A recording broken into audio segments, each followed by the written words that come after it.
So, John, if you could meet any alien from pop culture, which alien would it be? And why? So, in Return of the Jedi? Yeah. Yeah. You know in the scenes in Jabba's palace? Yes. Yeah. You know how there are the two dancers?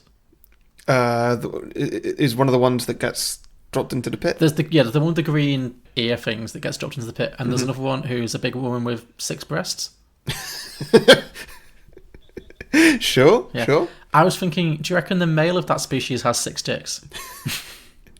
Well, given that men only have 1 penis and women have 2 breasts. Oh, that's true. So maybe he only has 3 dicks. Yeah, so does that change your answer? I can still work with that. Okay. Some films are fine just the way they are. Other films sometimes take it way too far. But really, how bad could it get? Let's go beyond the box set.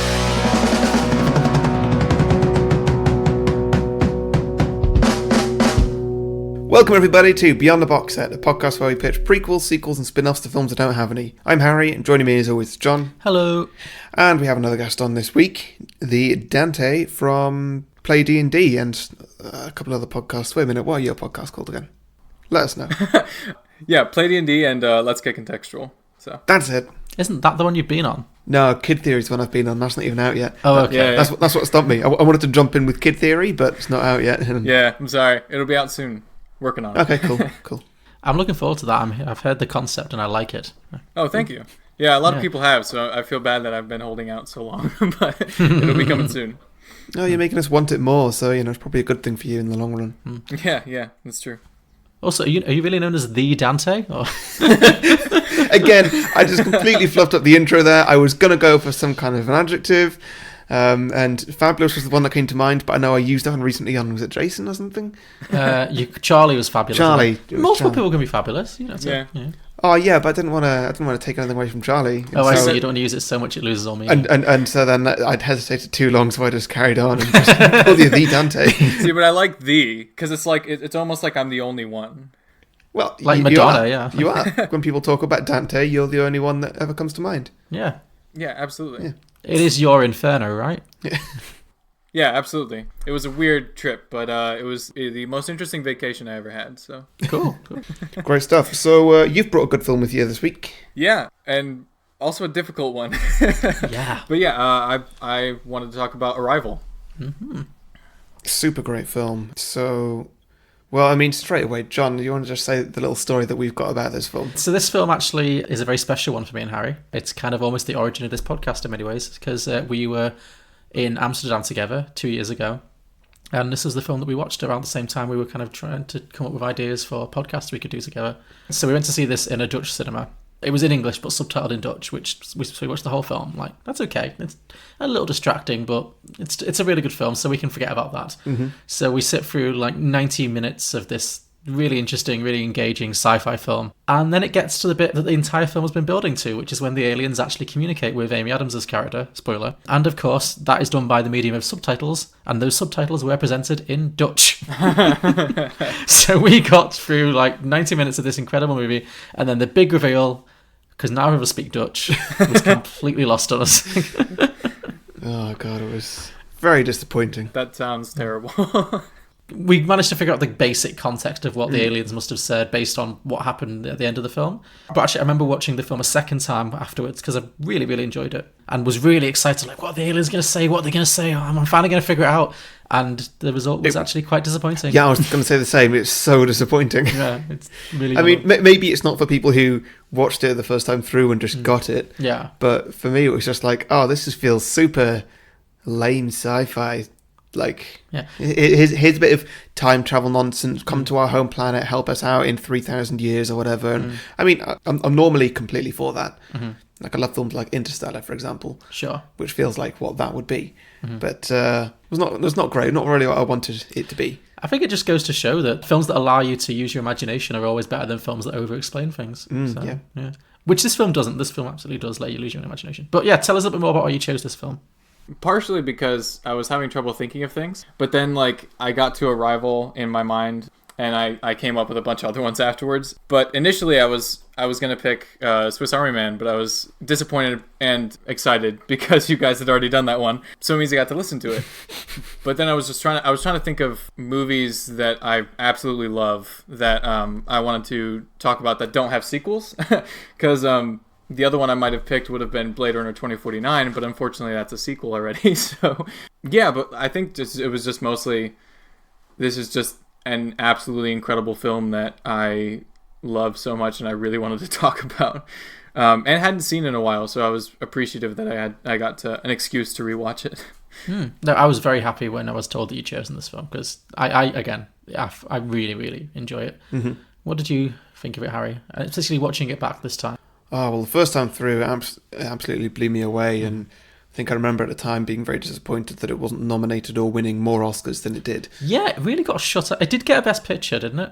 A nomination. It didn't win, but it got Best Picture, and it got like Best Sound Editor, which I think it won Best Sound Editor, but that was the only one it won, was Best Sound Design or something like that. Yeah, but yeah, it really got underrated. It deserved to win a lot more. Absolutely, yeah. Loads of technicals, loads of acting. Yeah, but to be fair, it definitely deserves that sound editing as well. Oh yeah. Is this your first time watching it back since we watched it in Amsterdam, or have you revisited it since? No, it's the second time I've watched it since, so third time I watched it total. Mm-hmm.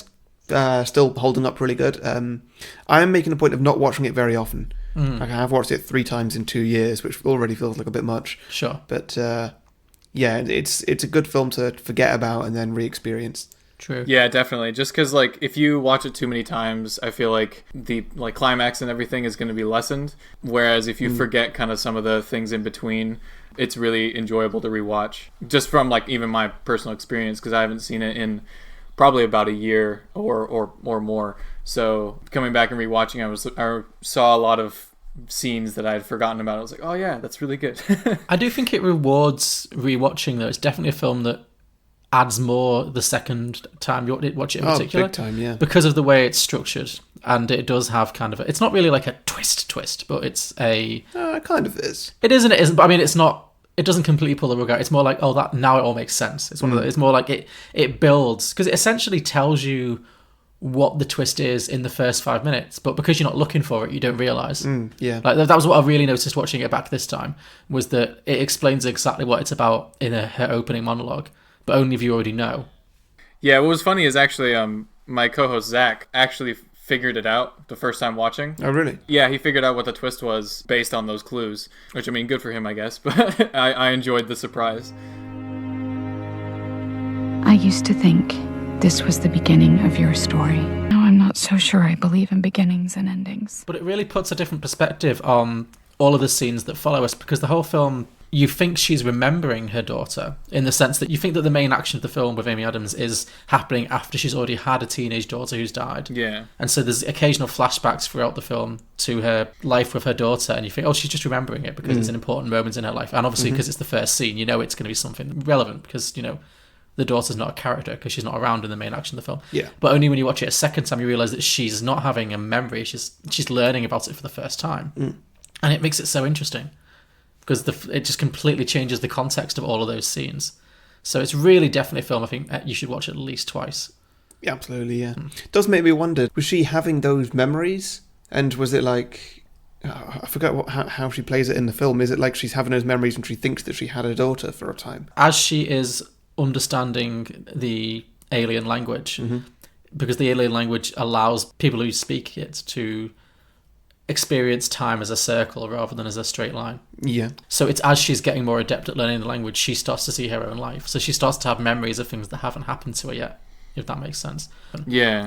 But I guess before we go on any further, as the guest and the person who chose this film, Dante, would you like to do a very quick plot summary, if you can? Like a 1 minute, 2 minute plot summary of this film. Not an easy film to do it with, but go ahead. Yeah, so we meet Dr. Banks, who is an expert in languages, and she is brought on to decipher an alien language because aliens have arrived, I guess. They didn't really land. And the film follows her beginning to understand this language and realizing that the language changes your perception of time. I think that's it. It's pretty basic summary. Yeah, I guess that is it. It's a very succinct summary. But so at the end, it's revealed that she's written a book. yes. which is just all about her experiences, and essentially that book then gives humanity the spreads what she learned further than just herself. Does that mean that if you buy that book, you gain the ability to see through time? I wondered because how well would that book sell? Yeah. Well, that was actually something I was considering when coming up with my sequel. I was like, what would the effect have? And the way I interpreted it was that you could only truly like gain the full, like, seeing your entire life laid out if you like understood the language. So a lot of people try to learn languages and learn a few phrases and stuff, but I feel like to truly get to that point with this language, you have to like completely understand it so that you could basically read it and speak it without thinking. Because sometimes, at least with me, I'm really bad with languages, so for me I have to constantly translate everything back into English so I can understand it. But I feel like for someone to get to that point, you'd have to completely understand it, like basically, like they said, rewire your brain so that you can function in that language instead of translating it. Does that make sense? Yeah, absolutely. And I think this film is really interesting from a linguistic point of view. I've read a few interviews with professional linguists about this film, and most of them say that it definitely oversimplifies because it's a film, because understandably so. But the essential theories that it's working from are more or less correct. I think a lot of people say you can't actually rewire your brain, but certainly people think differently in different languages because just the way sentences are constructed and the way different ideas are interpreted are very different in different languages. But there's a scene early in the film when, because the Amy Adams character, the lead character, Dr. Louise, that she is a professor of linguistics or something. So we see there's a scene earlier where she starts teaching class and she starts talking about Portuguese and why it's so different from all the other Romance languages. And I was watching that, so I was like, I want more of this. I was like, oh, this is getting really interesting. That is so a class I would have sat in on. And then I was obviously interrupted because aliens land and something to turn on the TV. I was like, oh, tell me more about Portuguese. I'm interested. Give me a Dr. Banks lecture. Yeah, absolutely. I would watch that TED Talk. It seemed really interesting. Yeah, I would too. Oh, that'd be good. Okay, well, let's get started. Today we are talking about Portuguese and why it sounds so different from the other Romance languages. The story of Portuguese begins in the Kingdom of Galicia in the Middle Ages, where language was seen as an expression of art.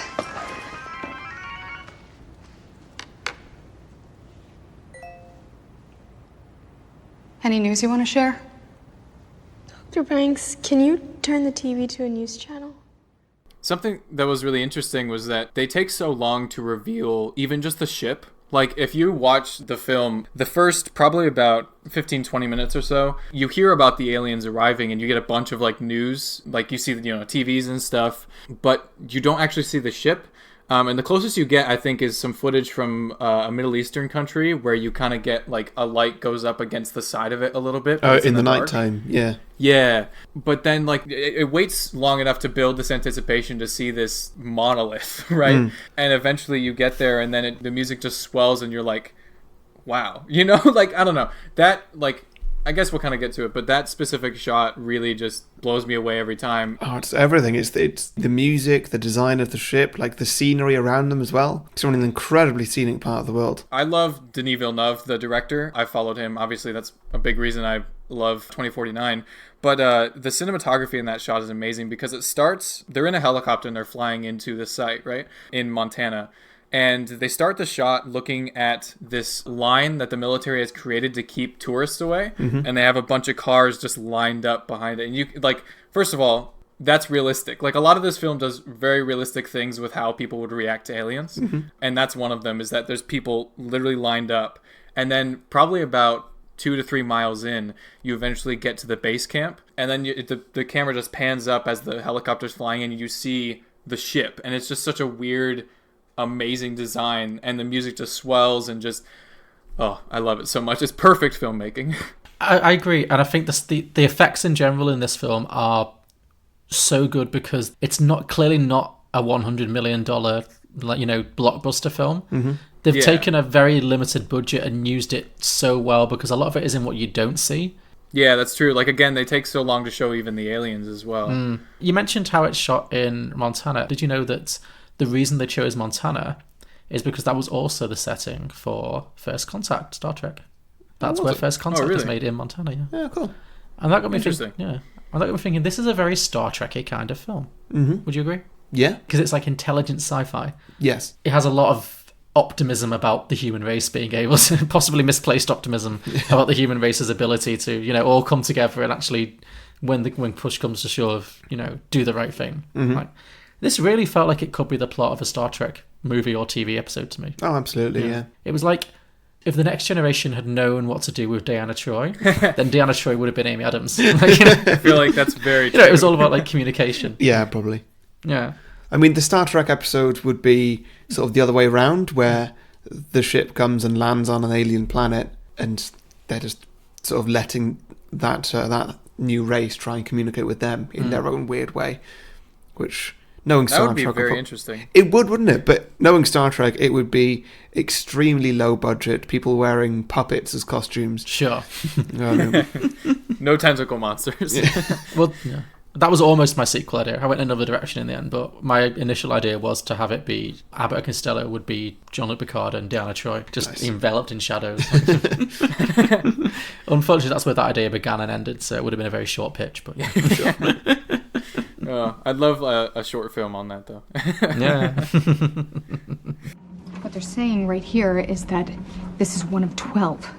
We are part of a larger whole. Or we're one of 12 contestants for the prize. Why do I have to talk to him? We're all working together here. We need to talk to the other sites. We need to help them with what they've gotten from the other heptapods. In case you don't remember, we're blacked out. China just threatened to destroy their shell. We're on our own. But this says that all of the pieces fit together. And I'm telling you that no one else cares. Many become one could just be their way of saying some assembly required. Why? Hand it out to us in pieces. Why not just give it all over? Well, what better way to force us to work together for once? Can we talk about her house? Sure, what have you got to say about her house? Well, I mean, it's a supporting character in this film, and I loved it. It really is. I loved it. Like, there's no way. I was like, how is even a very successful linguist? How is a linguist affording this fabulous lakeside, beautiful, like glass walls? But I didn't care because every scene of her just walking around with these beautiful lakeside views, just drinking wine, and I was like, oh god. I want that house. I want to live in that house. Mm-hmm. That was my first thought too. Was like, how in the world does she afford this? Like, she's obviously at a very high class university, but still, like, what's the commute? Because she seems to live in the middle of nowhere. Like, yeah, that's true. Yeah. No, it was such property porn, and I was loving it. Mm-hmm. I remember that from the first time I saw it. That was a big takeaway for me. Like, okay, that film was amazing, but her house. Seriously though, her house. Like, where is it? How do I move in? Cool. Okay, well, another tangent closed, I would say. Sure, yeah. What's next? Have you got any tangents you want to say? Nah. Okay. Don't offer somebody a tangent. That's not how tangents work. No, but I mean, just any thoughts? Would you like a tangent? I've got many to choose from. I did want to mention one more thing. Was what were your thoughts on the alien design? Because we kind of talked about the ship and that we liked it, but I was curious about the alien design. They were a good standard alien. That's pretty much it, really. They didn't try and go for anything too special. They were recognizable. I feel like with like Star Trek aliens, which are always a good example, there's two kinds. There's one that's just like super cheap, clearly somebody in a suit, or a puppet, or there's something that's just like the alien is the gas around you or something, so they don't have to film anything. It's just sort of an imaginary little thing, pom-poms or whatever. yeah. So I'm glad they just did something. They didn't try too hard, and they also didn't try not enough. They got it just in the middle. I really liked it, but the one disappointing thing was in the reveal, the head looks kind of human, and I didn't like that. Like, it looks like a head and shoulders, and I was kind of disappointed by that, but maybe that's just me. No, but on the whole, I appreciated the kind of less is more approach when it was just shown. For the most part, they were just shown in shadow, and I think if the film had like $100 million budget, it would have tried to go for something a lot more ambitious and probably would have looked a bit fakey, a bit uncanny valley-ish, but I think they figured out a good way to make an excuse for not showing the aliens, in that they were mostly behind this kind of glass wall because of the atmospheric differences, and just, I think everything about the way their language was really interesting to me. Yeah, something that was really interesting to me just randomly was like the fact that their written language doesn't connect to sounds. Like, that just kind of blew me away a little bit. First time I saw it, I was like, oh, I guess all human languages do that. That was really interesting to me. Yeah, because again, when you look at like Star Trek kind of stuff, as much as I like Star Trek, a lot of the aliens are just basically humans in silly prosthetics and have the same. I know they have the whole thing where it's a universal translator, so they're all speaking their own language, but it just sounds all like English and in American accents to us. But I like the thought that this film went into about how, okay, maybe aliens would have completely different methods of communication for us, and it really felt like they'd really thought about that and and this idea that oral and written communication would completely be unconnected, which is completely alien, if you excuse the point. It's completely alien to how we ever associate communication. Yeah, and what's interesting is that like they never actually learn their spoken language. No, they just learn the written one, and they can translate that into English, and that's what holds the power, which is really interesting. So their spoken language is just crap. I guess it doesn't show time. Well, I guess that they're a race that don't actually need any kind of tool to convey a written language. Like they can just expel this whatever chemical it is from their body. Sure. They don't need a pen and paper to hand all the time. So I guess it works like that. I mean, it could have been some kind of advanced Apple product. Yeah, it'd be like if you could like write on air, I guess. Well, that's sign language, really, isn't it? Yeah. At that point. Yeah, that's true. That's true. Yeah. The first breakthrough was to discover that there's no correlation between what a heptapod says and what a heptapod writes. Unlike all written human languages, their writing is semasiographic. It conveys meaning. It doesn't represent sound. Perhaps they view our form of writing as a wasted opportunity, passing up a second communications channel. We have our friends in Pakistan to thank for their study of how heptapods write. Because unlike speech, a logogram is free of time. Like their ship or their bodies, their written language has no forward or backward direction. Linguists call this nonlinear orthography, which raises the question, is this how they think? So, I guess we've covered a lot of the scientific plotline on this.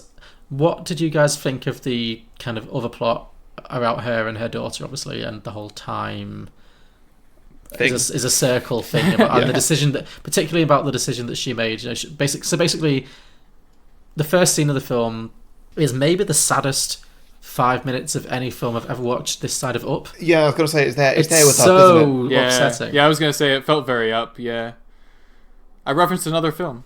Yeah, great. There you go. You're up to 4. Slow down, Roger Ebert.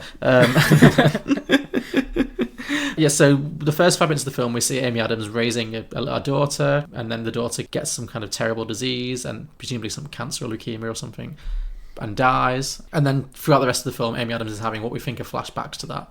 But then at the end of the film, it's revealed that because of the circular nature of time that the movie posits the aliens can communicate in, that's actually something that's going to happen in the future. And so what actually happens is that she, after she's had this whole experience with the aliens, will have a child with Jeremy Renner, knowing that the child will die young, will get this terminal disease. But she makes the decision to have the child anyway because she decides that the experience of having that child and loving that child, having already on some level already felt those feelings, feels like it's worth it. Yeah, that's kind of what I interpreted as, was like she saw almost the entirety of her life and saw the beauty in it, and because of that decided to keep her child. Also, there is the question of what you can change, which it's an interesting question based on the logic that they present in this film. Definitely. Yeah, that's what I was thinking. This is one of those films that if you think about it hard enough, you can just totally go off into a complete spiral of like... Yeah. Which I somewhat did. I was like, so because she knew about it, did she actually have a choice? Or did she just think she had a choice, but actually it was inevitable, it was always going to happen? Personally, I would interpret it as it was inevitable. Like she was always going to come to that conclusion that it was worth it. The other thing is that the reason that Jeremy Renner's character and her eventually separate, she discovers, is that she doesn't tell him at the time when they get together at the end of the film. The timeline's very confusing, but yeah, she only tells him like after they've had the kid. Yeah, so they get together at the end of the alien mission, and then presumably they get married. They have this kid, and only many years later she tells him, "Actually, I always knew we'd have a daughter. Oh, and by the way, our daughter's going to die in 10 years." Yeah, which is quite the bombshell.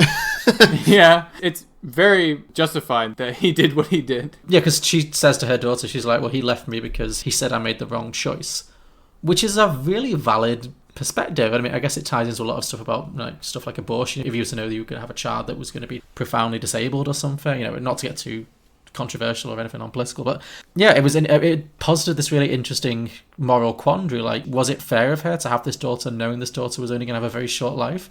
Would she have been denying that daughter her right to exist if she'd chosen to actually change the future? Or was she unfair to Jeremy Renner to not allow him to have an opinion on that? Like, it really opened up a huge can of worms, and I did not know how I felt about it by the end. Yeah, it's kind of the question of, we as a species operate based on the fact that for us time is linear.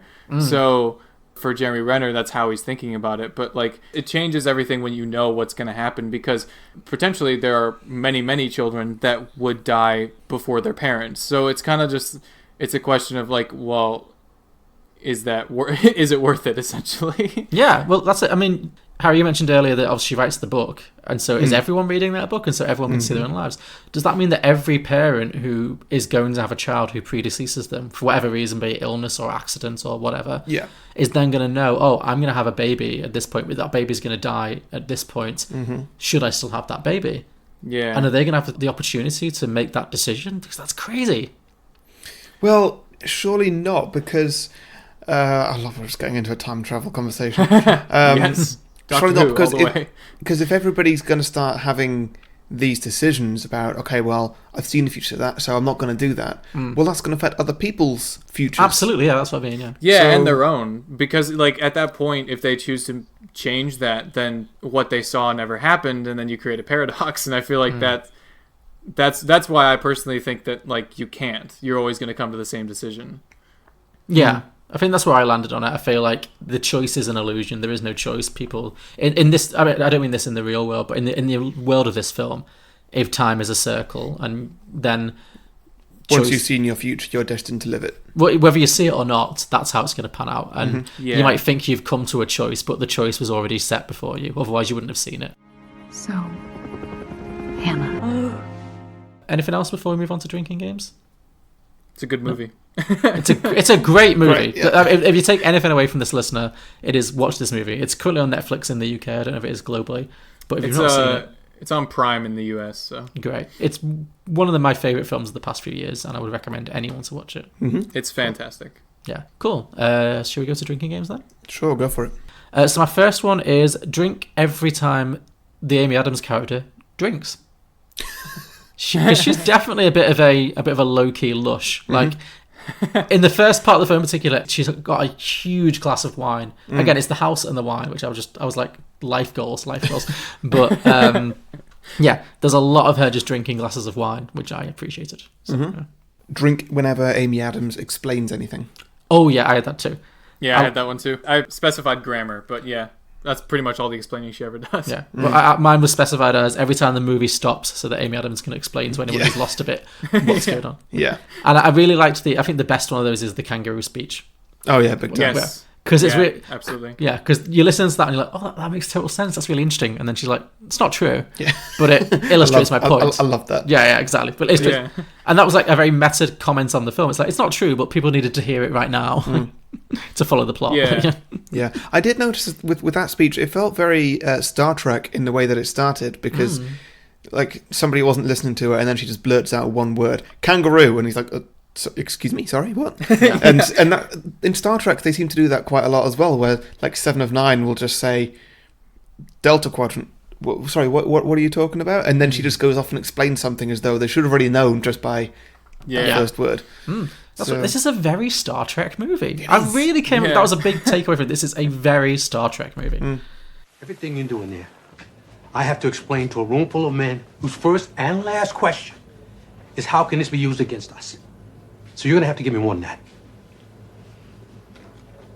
Kangaroo. What is that?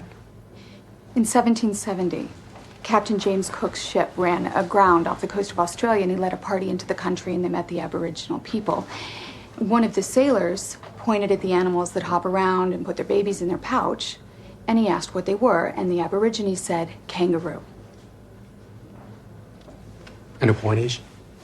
It wasn't until later that they learned that kangaroo means I don't understand. So I need this so that we don't misinterpret things in there. Otherwise, this is going to take 10 times as long. I can sell that for now.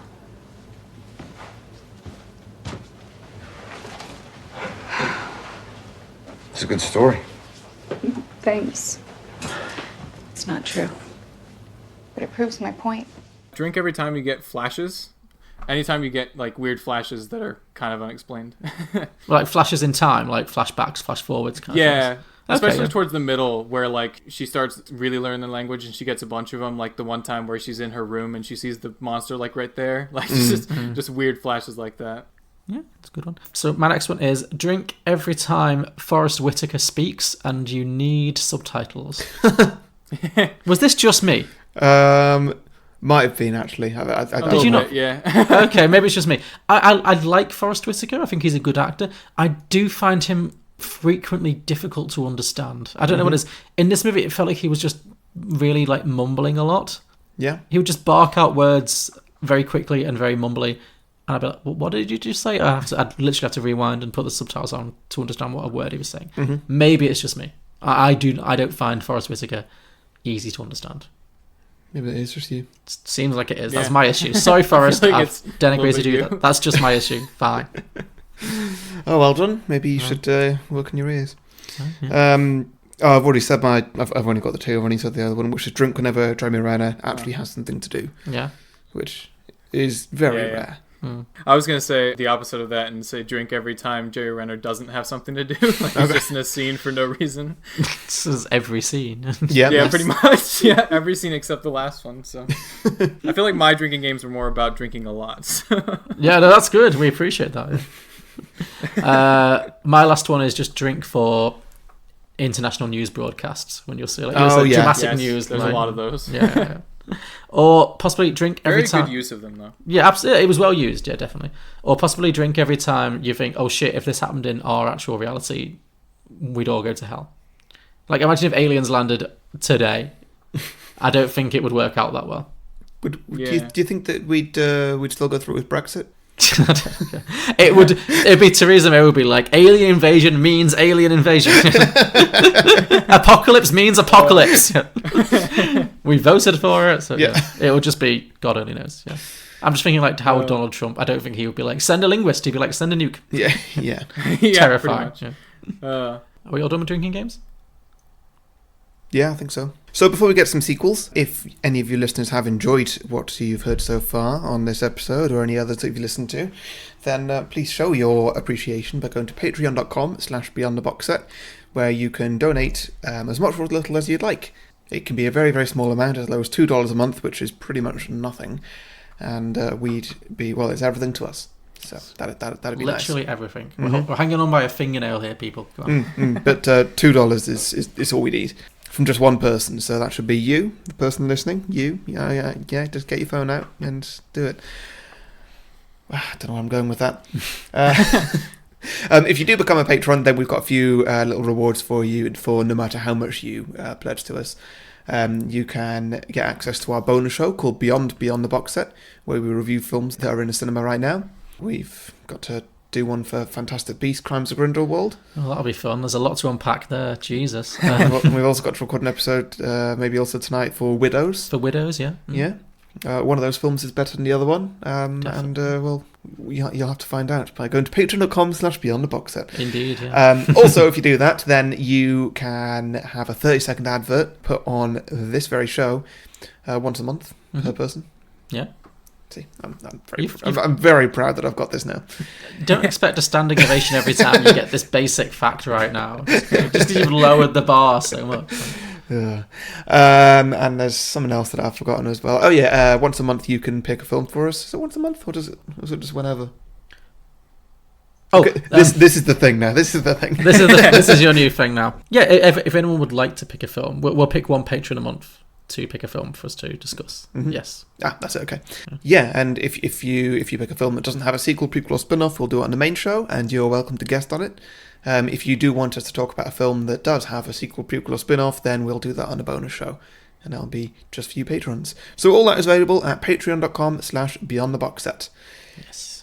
Now, on some sequels. Do you want to go first? Yeah, because I feel like mine's not very good, so I'm gonna just Enter with confidence. You always seem to do this. Well, I'll fight you on that one, so because I also think mine's not that great.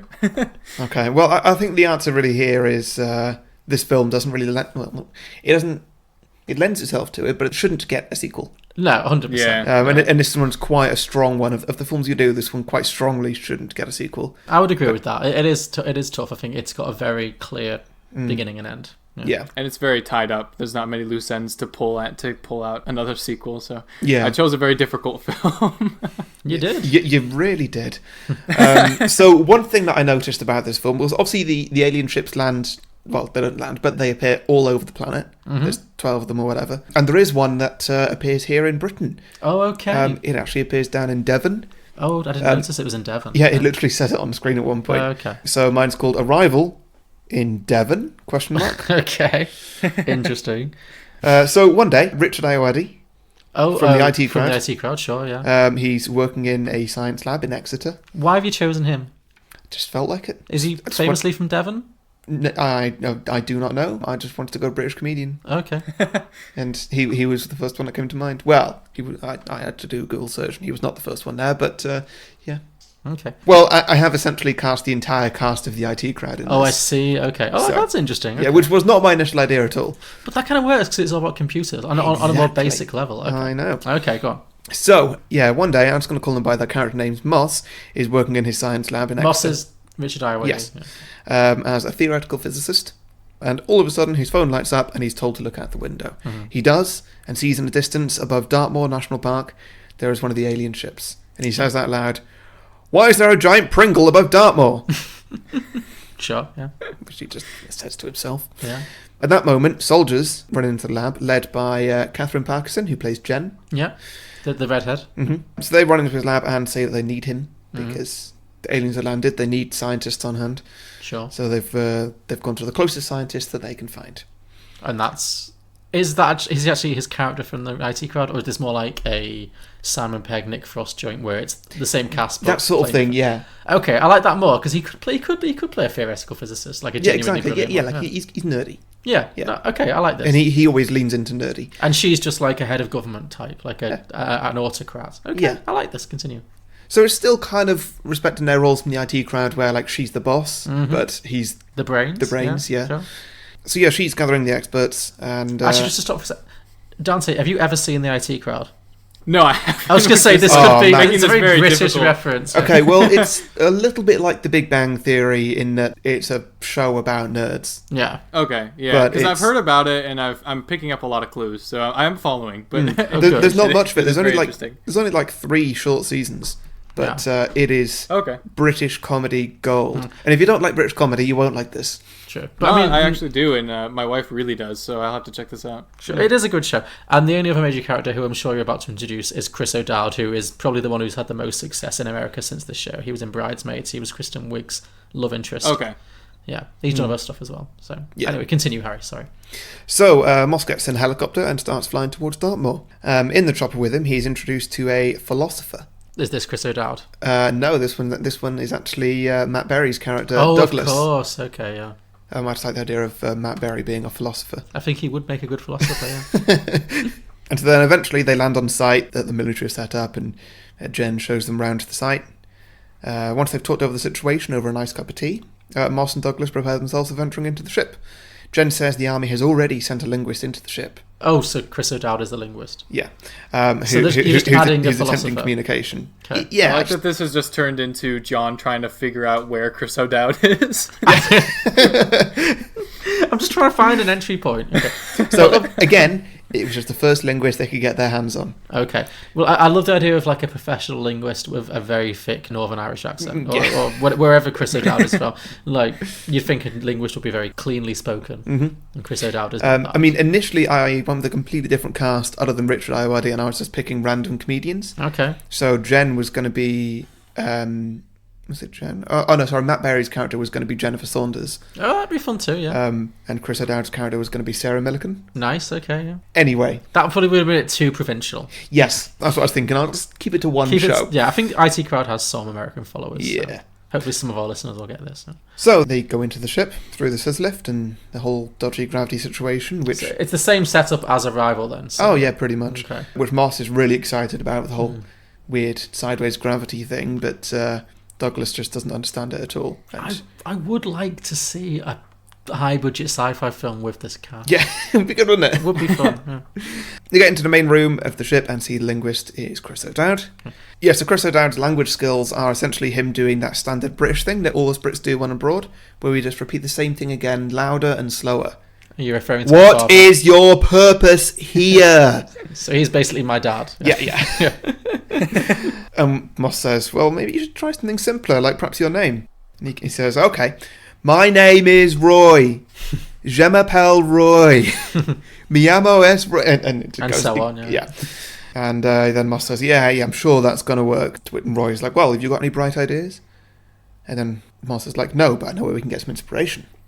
Hard cut to the next day, and the three of them, so that's Matt Berry as well, they're all just sitting there in that room. They've managed to get a sofa in there, a telly, and they're just watching Doctor Who episodes. Okay, sure. So the aliens are just on the other side of the glass, just not communicating. Oh, well, they're in the background. They're watching it with them. Oh, everyone's just unified by enjoying a bit of Doctor Who. Yeah, and you see them like visually enjoying it. Maybe they're dancing a little bit to the theme song or something. Or, sure. Yeah. So. I mean, it's the great unifier. Yeah. And then cut to a few weeks later, they are all in there still watching Doctor Who. Maybe it's gone from season 1 all the way up to season 8 or something by now. Well, can we have a montage with Matt Berry doing the Jeremy Renner where he just does like so this is the progress we've made. Yes, okay. We've been through 8 seasons and 4 different doctors, and yeah, that works. The Eccleston years weren't that popular, but when we got into the Tennant years, suddenly they really seem to like that. The aliens responded most to David Tennant. Yeah, exactly, yeah. Now, whenever they go down and report back to Jen, they also have to make stuff up. Just to let them know they're not just binge watching Doctor Who on essentially government time on an alien spaceship. Which is what they're actually doing. Of course, yeah. And so, the conversation between her and Matt Berry, oh, yeah, we're getting really close now. Like, they learnt the word for bow tie today. We're almost ready to ask them your question and understand the answer. But, of course, they never do actually manage it. And at one point, the ship leaves, essentially the same time in... Obviously, the first film. The alien ship. Yeah, it just goes and disappears into the atmosphere or whatever. Does that happen because someone's bombed it, or do they just get bored of? They run out of Doctor Who to watch? Well, no. So, by the way, this is a cycle. So there was one ship that landed in Devon, and there was the one ship that landed in Montana. I see. So well. It happens because the American ship has been exploded, but this British ship, nothing has happened to them. Yeah. Okay. So the same events are happening, and eventually all the alien ships leave. Okay. And when Jen asks Moss about it, he says, "Oh yeah, we're pretty much there. Like we were going to ask the question tomorrow." And, what the Americans got, that's the answer we were expecting anyway. So, we pretty much had it. So it's a job well done, I'd say. So they're just winging it, essentially? Yeah, pretty much. And that's all I've got. That's the end. Okay, no, I like it. That's good. I would like to see a sitcom-y version of this film. I think the IT Crowd is a good shout for a cast. Just a little 20-minute. I was going to say, one of my ideas initially was, I would really appreciate a sitcom featuring the heptapods. Yeah. Yeah. Just imagine Alf, but with the heptapod. Yeah. Okay. So that was Arrival in Devon. I like the phrasing of the subtitled Arrival in Devon. You did a really weird voice. I was trying to emphasise it was a question. Sure. I mean, Devon didn't play into that in the slightest, but no, it didn't. As a location, other than it's in England. Yeah. Fine. Yeah, but to be fair, Montana didn't play any part either. Just that it was in Montana. True, apart from just being like a nod to First Contact, but yeah. Yeah. Okay. Dante, over to you. All right, so we'll see how good it is. So my sequel is a sequel. It's called sort of. It's called Departure. I knew it. I was going to do the same thing, and then I was struggling for inspiration. Just read all the listener submissions we've got, and was like, "Oh, I'm not going to do Departure then." All right, don't psych him out before he started, Harry. Give him a chance, God. I'm already failing. I have the worst one yet. Can't be worse there's than a mine. specific reason why I chose that, and you will see as the story goes on. Mm-hmm. So we start, and we meet Ian. All right, and this he is going to be the film's main character. Ian's the Jeremy Renner character, right? Yes. Yeah, okay, sure. Yeah. I am going to use character names. I'll try to also add in the actors. But yeah, so we meet Ian, and he's drunk at a bar, and we start hearing an inner monologue that's kind of depressed, and he's kind of like, I guess I should probably tell you where this all started. And we kind of get him monologuing over a quick version of Arrival. And he goes through all of the events. This is a montage. Yeah, a quick montage of Arrival, and it's a little bit. It's a little bit Arrival from Ian's perspective. So he's complimenting Louise and stuff like that. And then he says, so now we get to the meat of the story. And we stop this montage at them married in that scene where they're dancing and they decide to make a child. And so we get a few slower scenes showing them married and life together. And then we kind of get like sort of the beginning of actual Arrival, where it's kind of a slower montage of actual life. There are a lot of montages in this. Yeah. I rely on montages way too much. But yeah, so we kind of see their life together. And eventually, one day, Louise pulls Ian aside and she decides to tell him that the language allows her to see the expanse of her life in its entirety. And he's kind of blown away by this, and he's like, why didn't you tell me this sooner? I could have been learning this language. But anyway, she tells him that Hannah, their daughter, is going to die from an incurable disease in, let's say, 10 years, 5 years, I don't know, somewhere in there, because she is older.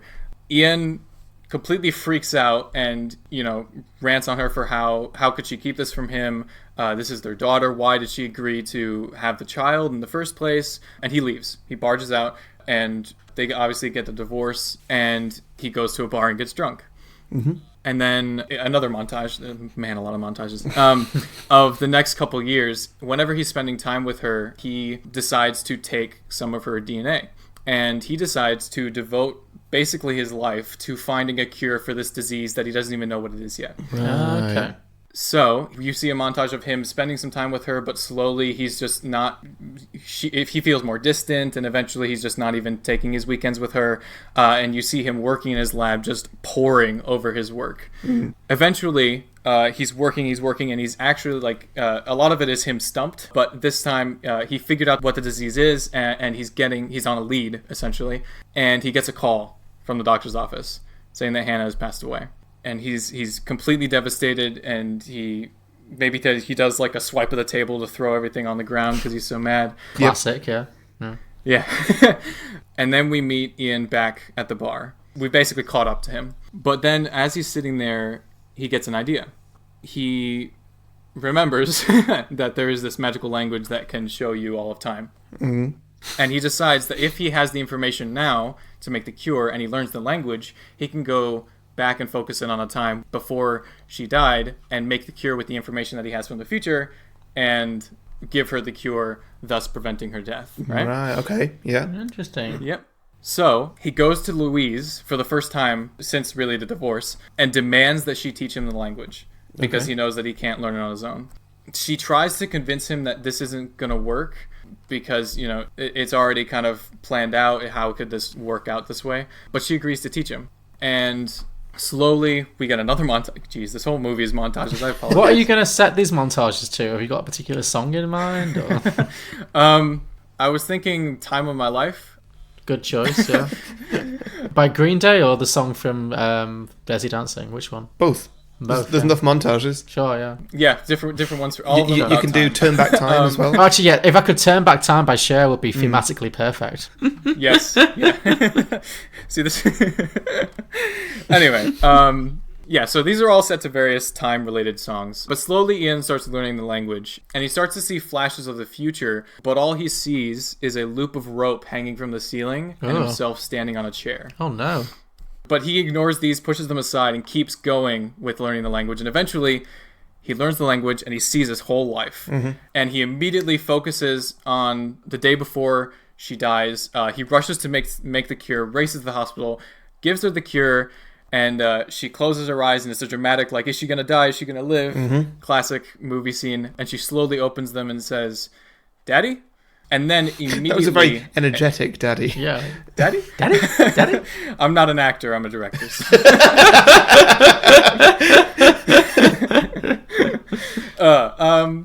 But yeah, so she says that, and immediately a bunch of flashes start happening to him, and he starts like grabbing at his head, and all of these flashes are bombarding his mind, and he sees flashes that he saw from the future changing into ones with his daughter alive, and he's back with Louise and a happy family. And so he just holds onto his daughter and won't let go. And then it seemingly works. We come back to a couple days later when we would have seen him at the bar, and that changes to a scene where he's spending time with Louise and Hannah. But then a few days pass and we kind of just see him realizing that it worked. And then he gets a call saying that Hannah died in a car crash. And he immediately goes back to change that too, stopping her from going on that car ride. And he saves her again. Same thing happens. The flashes change. And then a couple months later, Hannah dies in a fire that was accidentally started in the house. This is bleak. Nope, I love it though. He starts to suspect that something's not right, but he keeps doing it, and he keeps preventing death after death after death. And we get a montage of deaths. I don't know why that tickled me so much. The montage of death. But yeah, and so he sees it's causing him and Louise both more pain, because Louise is seeing all this too, but she's kind of taking a step back because he's at this point kind of a madman. And finally we get to Hannah's 13th birthday, and maybe a little while afterwards, and she herself learns the language, and she immediately goes to Ian and asks him why she's seeing so many of her own deaths. God, that poor girl. She says they all hurt, and she starts crying, and she's like, why am I seeing so many of my own deaths? And you have this moment where he just falls on his knees and breaks down crying, and says that he's just trying to save his baby girl. And she looks at him with tears in her eyes from all this pain of multiple deaths, and she just puts her hand on his cheek and says, you just need to let me go. So Ian shoulders droop, and he agrees. And so he goes all the way back to the day that he got the call in the hospital, and just sits down and weeps in his lab as weeps by her bedside. Sorry, he goes to her in the hospital as she flatlines. And Louise looks at him and tells him they did the right thing. And this time we get one more look into the future, but instead of seeing the noose with the chair, he sees him and Louise living married life as they grow old together. And that's how the film closes. Oh, that is brilliant. That was... Why did you think that was going to be bad? That was amazing. Harry's in tears here. Like, it's heart-wrenching. That was... Yeah. Well, I thought it was pretty bad because the entire film was just going to be a man doing science. I thought that was really boring. Well, that's where the montages come in. I mean, it sounds like a very upsetting film, but I'd watch that. I'd watch the hell out of that. Yeah. I already played to Harry's sensibilities here.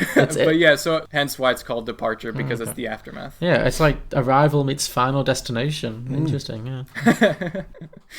I'll tell you what, the departure idea that I had was completely different from that. Yeah. I wanted to do something with the aliens, but I just couldn't figure out what to do with them because they're so ambiguous. Yeah. So I felt a little bad that I followed up a movie with aliens with a movie without them. But yeah. Oh, cool. Like it.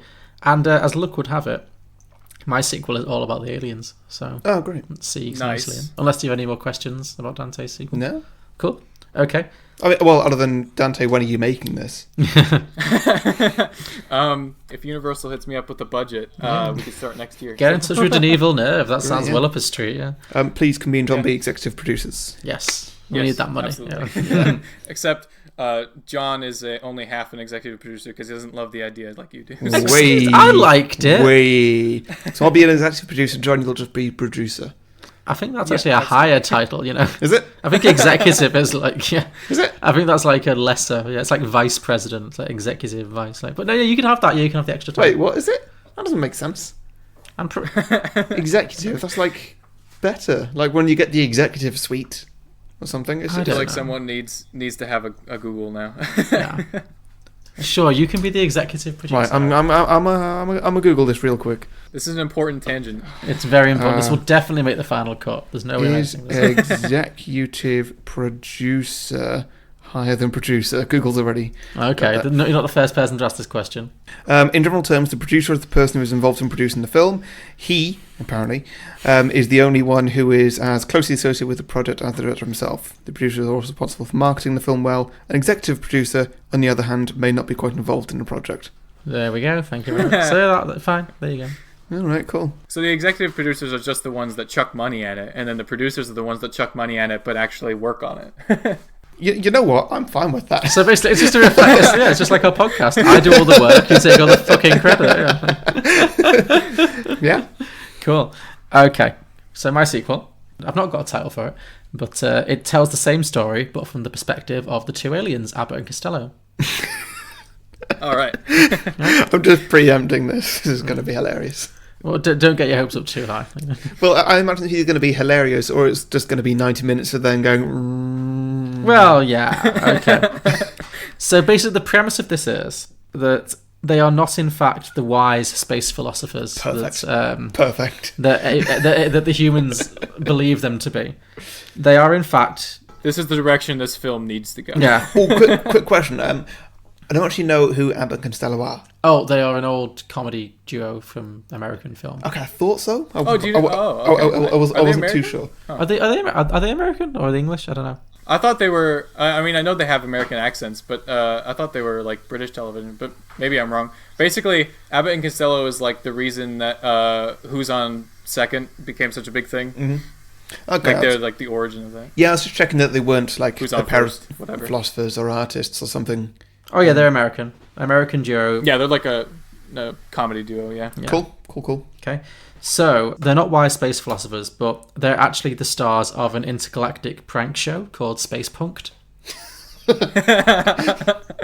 Yeah. So, they're both obnoxious shock jock types who spend each season on a different planet, seeing how far they can push less advanced species. I have a quick question. Sure. Are they voiced or is this whole film dubbed? No, they absolutely should be voiced. So I was thinking, who do you think should play these obnoxious kind of shock jocks? Ryan Reynolds. My immediate thought was one of them has to be Ryan Reynolds. Maybe the other one could be Ryan Reynolds doing a voice. Sure. Can he do voices? I've never heard him do a voice that wasn't his own voice. Yeah. I was thinking someone like Jason Mantzoukas. Do you know who he is? From How Did This Get Made? The one who's not the bald guy. The louder, more shouty one. I can't picture his voice. No. Or just maybe... what's that guy who was actually in Jackass? Johnny Knoxville. Johnny Knoxville. So Johnny Knoxville and Ryan Reynolds, let's say, are the voices of Abbot and Costello in this version. Yeah. So they're the stars of a intergalactic space punked prank show. Mm-hmm. In which they go to... Each season they spend on a different planet that they've discovered, seeing how far they can push less advanced species.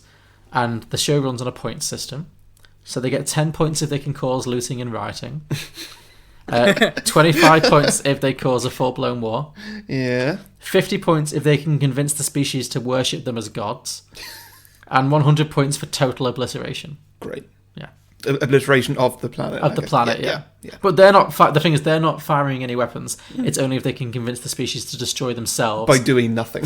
By doing nothing, yeah. Yes. It's just... they're just full-on pranksters. Yeah. By opening their ship and just making nonsense noises and a few pretty patterns. Yes, exactly. Love exactly, it. Yeah. Love it. So the whole thing is, it's not nearly as sophisticated as the humans interpret it as being. Mm-hmm. So those kind of whale sound noises that they keep making, that ooh, all that, that's actually just them farting.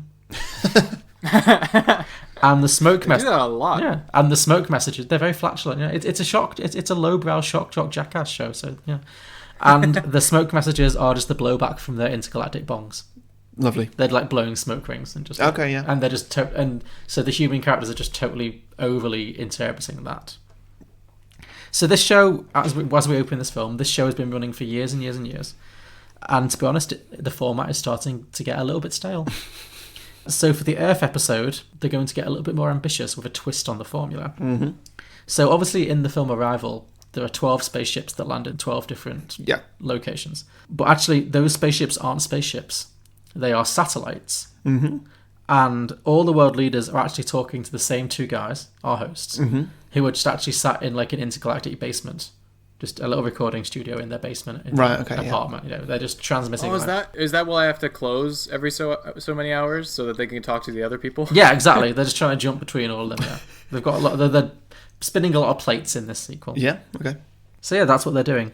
So for the first time, they're messing with 12 cultures simultaneously due to the unusual diversity and tribalism they've found on planet Earth. Mm-hmm. Because most planets they've been on have been unified under a single kind of god or a single leader. Yeah. It's unusual for them to find a planet that is so divided as Earth is. So for the first few episodes, they're having a great time. They're causing wars and spreading panic across the whole world. The show gets horrible reviews, as it always does, but it does get decent ratings. Then Amy Adams gets brought in. Mm-hmm. So even though she's absolutely incorrect in all her interpretations of what's going on, she does unwittingly become very popular with the viewers of this show. Mm-hmm. Because at first they find her misinterpretations of the farting and the smoke rings really hilarious. You like imagine like they're just behind the screen, just like smoking and farting, and she's just like, Louise, human, like, you know, it's funny. It's like yeah. So she becomes a comedy. So they can understand her. Oh, they completely understand her. Absolutely, right. Yeah. They absolutely understand every word she is saying. Mm-hmm. Therein lies the comedy. Mm-hmm. So at first, she's a total figure of fun. All the viewers just think she's this hilarious, you know, punchline. Yeah. But then as the season progresses, people start to actually warm to her. And they really start to connect to her kind of her positive attitude and her can-do spirit. And this causes a lot of think pieces in the intergalactic broadsheets about whether it's fair to manipulate primitive beings in this way. You know. And worse, one of the aliens, let's say Ryan Reynolds. If you're going to have Ryan Reynolds and Johnny Knoxville, Ryan Reynolds is going to be the more sympathetic of the two. Yeah. Sure. Yeah. So let's say Ryan Reynolds actually starts to feel some kind of affection for her. Not necessarily like a romantic attraction, but just like he warms to her and he feels bad about treating her this way because she's just trying so hard, you know? Yeah. And this causes friction between the two hosts as the Johnny Knoxville character just wants to carry on tormenting the humans. He has no sense of responsibility for their, you know, well-being or whatever. Yeah. So that's going to be the main conflict in the film. We're going to have one host who's like, actually, I kind of like these people. I want to stop torturing them. And the other one's just like, no, fuck it. This is fun. Carry on. Just keep on farting. Anyway, they end up having a huge fight and they end up splitting up their partnership because they're like an Ant and Dec kind of thing. Yeah. So they end up dramatically splitting. Ant and Dec, by the way, Dante, that's a talk show duo. What would be the American equivalent of Ant and Dec? I don't think we really have too many duos on talk shows, which is kind of sad. Yeah, I'm trying to think of like comedy duos or comedy pairings. Like, I don't know, let's say Amy Poehler and Tina Fey fell out and just weren't friends anymore. I know that's not quite the same, but, you know. I'd say it's near enough. Sure. But I mean, compared to Ryan Reynolds and Johnny Knoxville, I feel like Tina Fey and Amy Poehler are operating at a somewhat higher level, you know. Yeah. I mean, also, a version of this exact film with those two playing the voices would also be great, yeah. Yeah, actually, I like that too. Not Ant and Dec. That would not be fun. No, that's a bit too provincial. Yeah. Anyway, so Johnny Knoxville and Ryan Reynolds end up having a huge fight after the good... So, obviously the scene in the original film where the bomb explodes. So, they know that's going to happen. And Johnny Knoxville's like, oh, that'll be great for the ratings, just let it happen. Yeah. And Ryan Reynolds is like, no, I like this woman, I can't let her die. So in that moment, Ryan Reynolds goes off script and pushes Amy Adams and Jeremy Renner out of harm's way, causing the two aliens to have a huge fight because he just ruined their big, you know, rating grabbing, and then she got blown up moment. So they have a huge fight, split up, and Johnny Knoxville quits the show, or is fired from the show, flounces back off to wherever, his home planet. Wait, sorry, why is Johnny Knoxville fired? Well, they split up. I don't know. Okay. He doesn't want to. He's no longer part of the show. Yeah. That leaves Ryan Reynolds behind, the more sympathetic one. And actually, seeing the future is a genuine ability that they have. That is genuinely something they can do in their species. But they've never used it for good before. They've only ever used it to, just to fuck with people's minds. So now he's like, the show is wrapping up, and he has to say goodbye to this woman who he's actually kind of felt some affection towards. And so with his future-seeing powers, he knows that she's destined to have a daughter, and that daughter's destined to die young. So he lets her think that she's saving the world.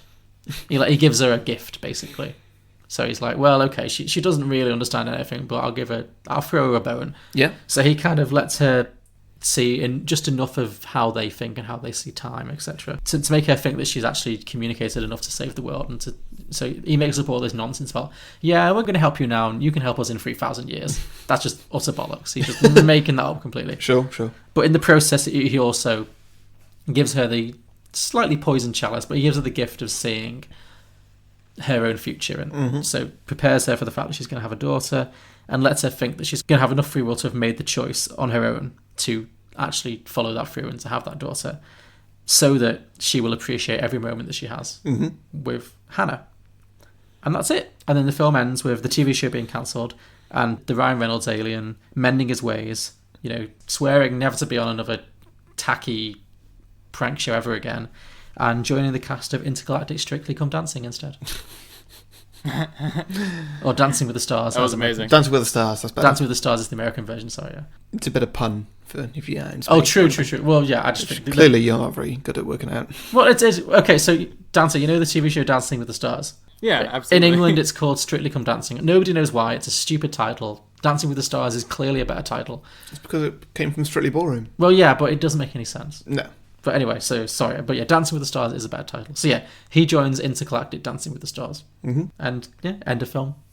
Oh, yeah, lovely. Yeah. That was really good, yeah. Thank you. Good job. I think Dante's my favourite of all three of us. That's fair. No, I think Dante won. Is it just because it's depressing? It's depressing, but also not. Like, it is and it isn't. Yeah, it's depressing and uplifting. Yeah.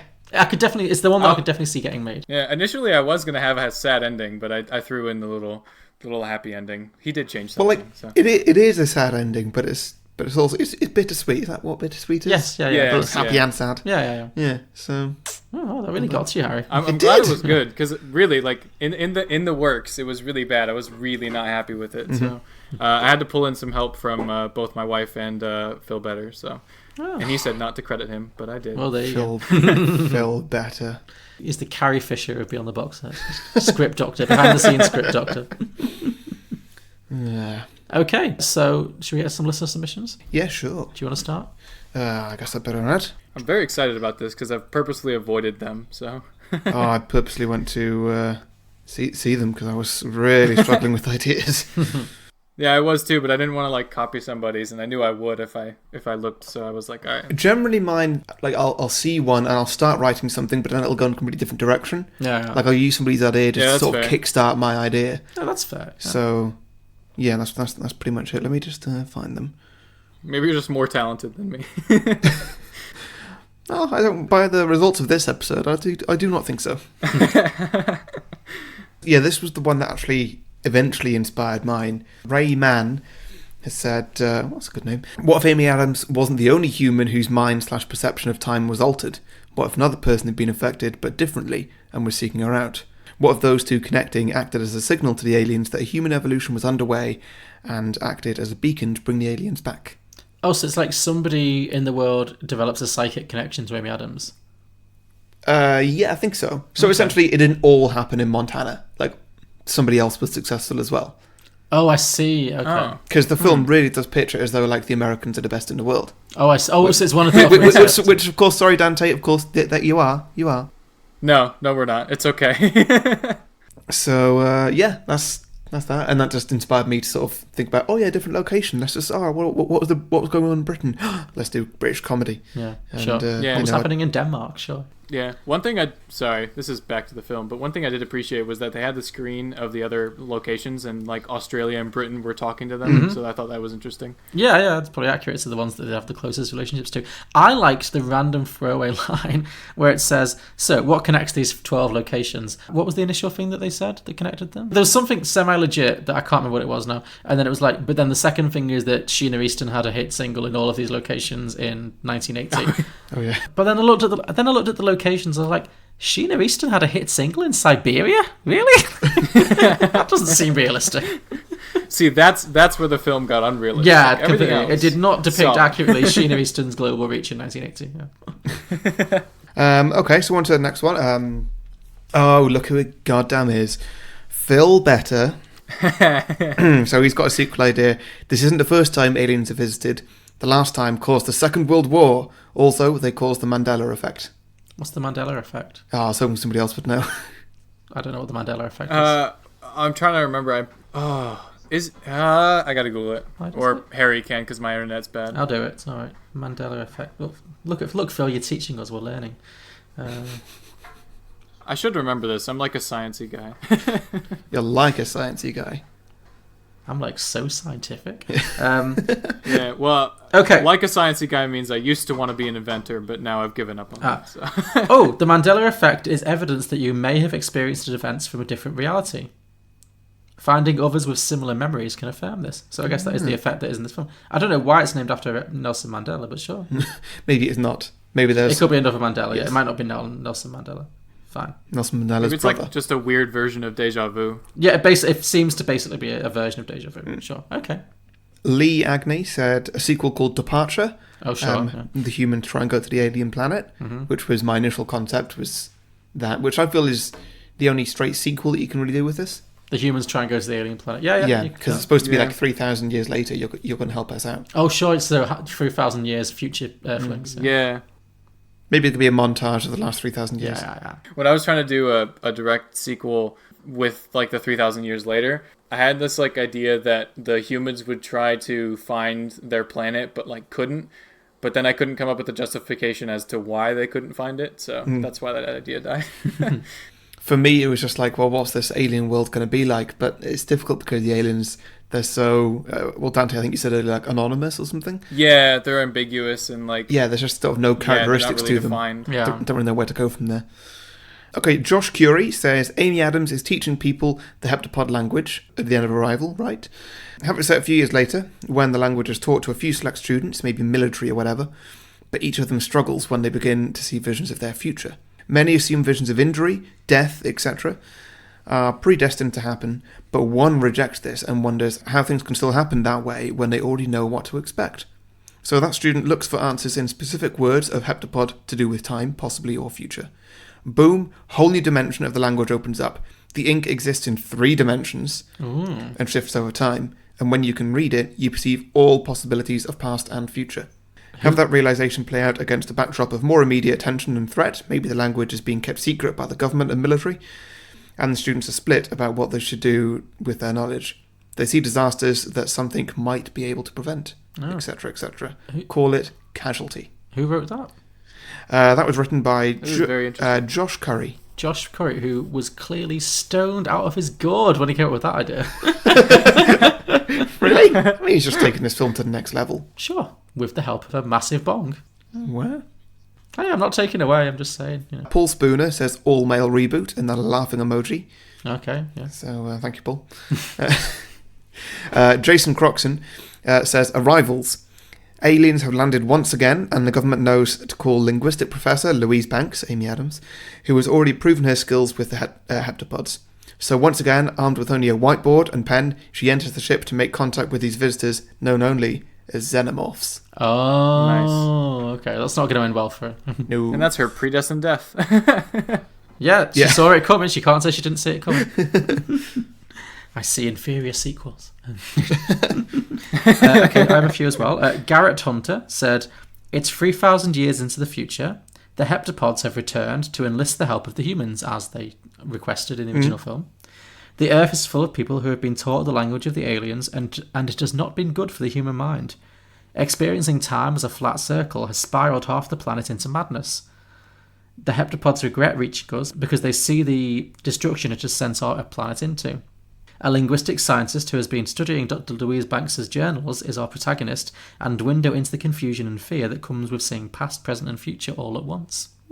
That's interesting. So the aliens have made a terrible mistake and ruined our civilization by making people into these crazy nihilists who know exactly what's going to happen in their lives. Mm-hmm. Okay. I feel like that's what would happen now. Yeah. Because like my initial thought was like, even just watching the film was like the human brain can't handle that. No, it would only end badly, yeah. That's it. If you knew you were going to die at a specific time, you become this complete nihilist. You'd be like, well, nothing else is going to kill me, so fuck it. Yeah. Yeah.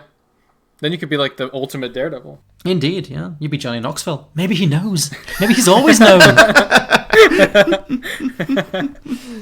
Okay, sure. Actually, the wisest man on the planet. Yeah. Louise Elizabeth Ball.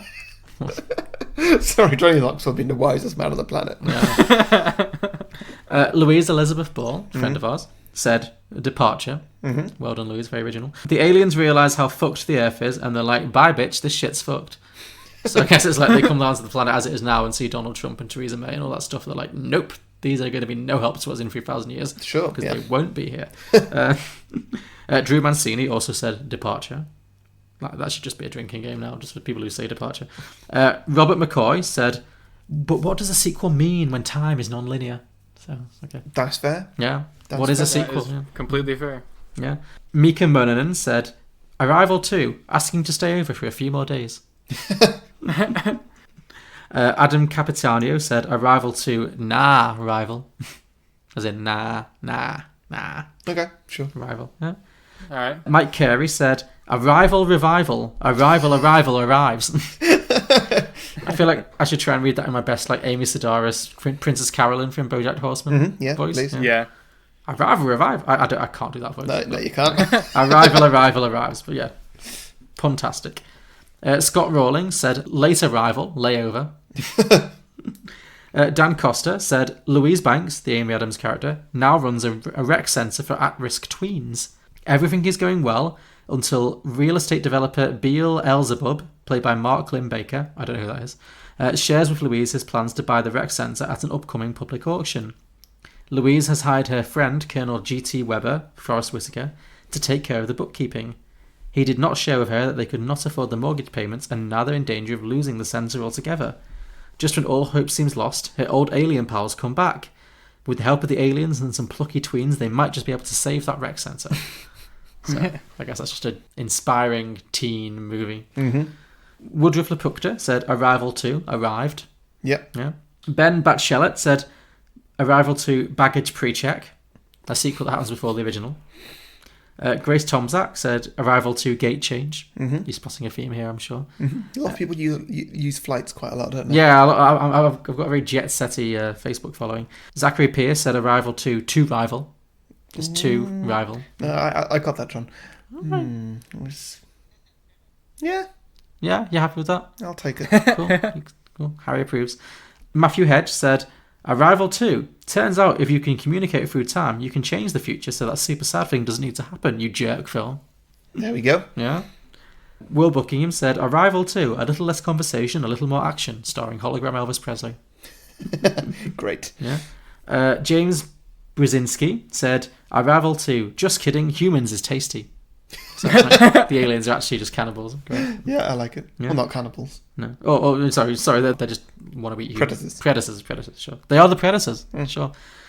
Joseph Wade said, old Amy Adams shows young Biff how to use circular vision, or whatever you call it, to win at sports betting, setting up a future where President Biff orders all the heptapod ships nuked right out of the sky.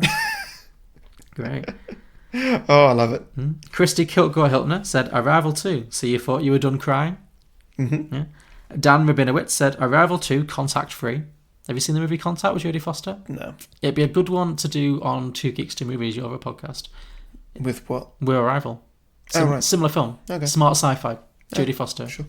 In the Amy Adams role, basically. Mm-hmm. Walt Williams said, Arrival 2, take us to your lead. Oh shit, it's him? Really? We're off. Again, another good Donald Trump joke there.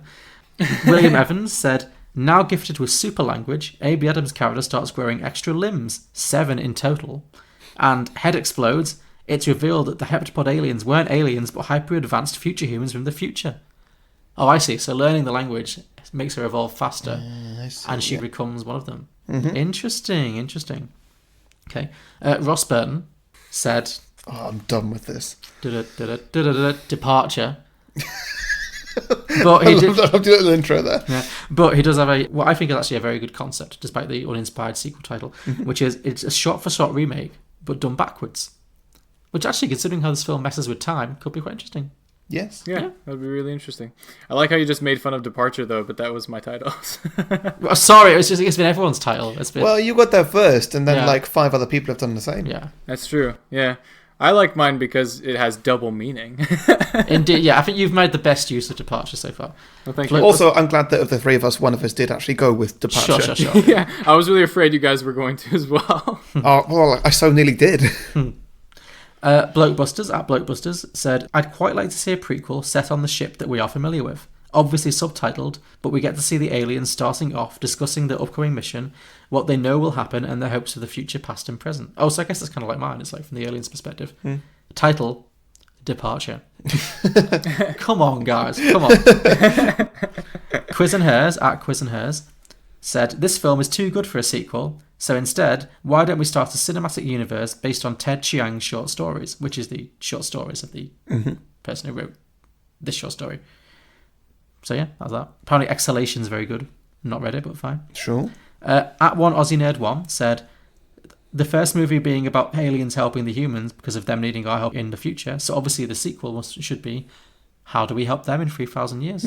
What happens to them? What do we need to do for them?" So yeah, I think that's interesting. Has it got a title? No, that's it. Okay. Is it Departure? Yes, it's Departure. let's just assume it's Departure. And finally, a conversation with Jason Croxton, who's already contributed one for you. Had one for us as well. At ACW Pod. Said, "Freaky arrival. So as Louise Banks, the Amy Adams character, enters the pod, it is struck by lightning. At the same time, Harry Chappell What a ridiculous name. is recording a podcast when his house is also struck by lightning. This causes the two to switch places. The film... Oh, it's funny for two reasons. Yeah. The film continues as normal, but due to Harry's inability to remember anything he sees, as demonstrated quite regularly on this very podcast. This is all his words. I've not put anything in his mouth. The glimpses of the future do not help, and China blows up the world. Oh, God. Good job, Harry. Yeah, well done, Harry. Great. I can see why you said that until last. Yeah, that was a good surprise. That's pretty good. So, yeah. Well done, Jason. I need to have some words with Jason, I think. But yeah, so those are our sequel ideas for Arrival. If you have any sequel ideas for Arrival or any films we've done in the past, please let us know. We are Beyond the Box Set. You can find us at beyondtheboxset.com. Our podcast is available on all good podcasting platforms, including iTunes, Spotify, Acast, Stitcher, and Google Play. You can also find us on social media on Facebook, Twitter, and Instagram. Just search Beyond the Box Set or at Beyond the Box Set on Twitter. And we are also available on Patreon at patreon.com/Beyond the Box Set. And we have exclusive merchandise on tpublic.com. Again, just search Beyond the Box Set. And don't forget, this is episode 93, you'll have already noticed, so obviously episode 100 is coming up soon. It is. Episode 100 is going to be a live show. Woo. So January 19th, 2019, we are going to be doing a live show in the back room of our local pub, the Chemic Tavern. Please come along. We're going to be doing E.T., I think. Yeah. And, more details will happen at some point, but everything you need right now is at beyondtheboxset.com/100. Sure. If you go there, then that'll just direct you to the Facebook page, which will just let us know that you're coming. You're coming, Dante, right? Yeah, absolutely. I definitely have money to fly to the UK. Yeah, great. Look forward to seeing you. Good. But actually, Dante, in all seriousness, thank you very much for joining us on this episode. It's been an absolute pleasure. Thank you for having me. It was a lot of fun. Good. Would you like to take this opportunity to plug your podcast or podcasts? Yeah. So my one show is Play D&D, where we take existing characters from movies and TV shows, and take them on new stories in D&D. You guys are welcome on both of my podcasts, actually. And the second podcast is Let's Get Contextual, where we review a movie, TV show, comic book, or character. And then obviously I have Kid Theory in the works. I've got potentially another one in the works. I've got a lot in the works, so look forward. Cool. Sounds very good. And where can people find those podcasts? Oh, yeah. So you can find them both on iTunes, Spotify, or Google Play. And if you want to follow us, there's a Play D&D Facebook page, and then at Play D&D Pod on Twitter and Instagram, and at Let's Get Context also on Twitter and Instagram for both those shows. Fantastic. Okay, so next week, Harry, we have another guest episode. Next week is the start of Christmas. It is the start of our Christmas season, yes. Harry. Well, a yo-ho-ho to you too. No, I'll be fine with it when it's here, but like right now, your laptop doesn't have the date on it. It's the 22nd of November now. Like, it's just too early. Sure. Be thinking about Christmas. Fine. Disagree. You're wrong. Yeah. No, I'm right. Well, hopefully next week's guest and the next film will put you in more of a festive mood. Mm-hmm. So, yes, it's going to be our Christmas season. So, throughout December, we are going to do four Christmas-themed movies. Mm-hmm. And we're going to start with a guest slot from long-time listener Paul Hawkins from Blockbusters podcast, at Blockbusters. Always good for a sequel idea. He's always sending us good stuff. So, he has decided that next week, we should discuss Edward Scissorhands, the classic Tim Burton festive ? Movie? Yeah, sure. Yeah. Is that a Christmas movie? It's controversial. It has Christmas themes. There are Christmas trees in it. It's true. I feel like that's the same argument as like Die Hard. It has Christmas in it. Yeah. So I'd say Die Hard's 100% a Christmas movie. We'll have that debate in the episode. Maybe. Edward Scissorhands it's not a strong Christmas. It's not set on Christmas Day. No, not for example. necessarily. No. But that's a nice easy way to ease into December. Yeah, exactly. That's a weird movie. I have opinions about that movie. I'm sorry. I'll throw in a sequel idea. Please do. Yeah, please share your opinions. Yeah, but yeah, it'll maybe if Harry, if you're not fully on board with Christmas just yet, it'll be a good way to ease you in. You know? Yeah. So, with a semi-Christmas movie. Yeah, exactly. Great, I can't wait. So yeah, join us next week for Edward Scissorhands. Thank you again, Dante, for joining us. And thank you. Thank you, Harry. Oh, and I guess that means that this is the last episode we're doing in November. So just quickly want to mention that me and John have been doing Movember all month. Yeah. We've both shaved off our beards and grown some stupid moustaches, which means that for this whole month we both look like idiots. Yeah. Speak for yourself. I think I look sexy. I'm with John on this one. This is a podcast. You can't see us. It doesn't matter. I'm with John. Yeah, so we're supporting Movember. So that's the fight against suicide prevention, men's mental health, prostate cancer, and testicular cancer. So if you would like to help us raise some money for that, you can go to, what is it? Chemic Tavern. chemictavern.co.uk/Movember. Tell you what, beyondtheboxset.com/Movember. I can set up a link. Sure, okay. Yeah, beyondtheboxset.com/Movember, and that'll direct you to our Movember page where you can not send us some money, but donate some money. Yeah, we're not going to... Yeah, none of that goes to us. We're not stealing it, we promise. It's not a scam. Yeah, so thank you. If you would like to do that, that'd be great. Cool, yeah, we'd appreciate it, because our faces are cold. Yeah, it's a bad time of year to do this. That's the idea. It's a self-sacrifice, you know. I guess, yeah. Cool, okay, well, thanks again, Dante, for coming on. Yeah, thank you. And, well, see you next time. See you next week. Cool. Bye. Bye.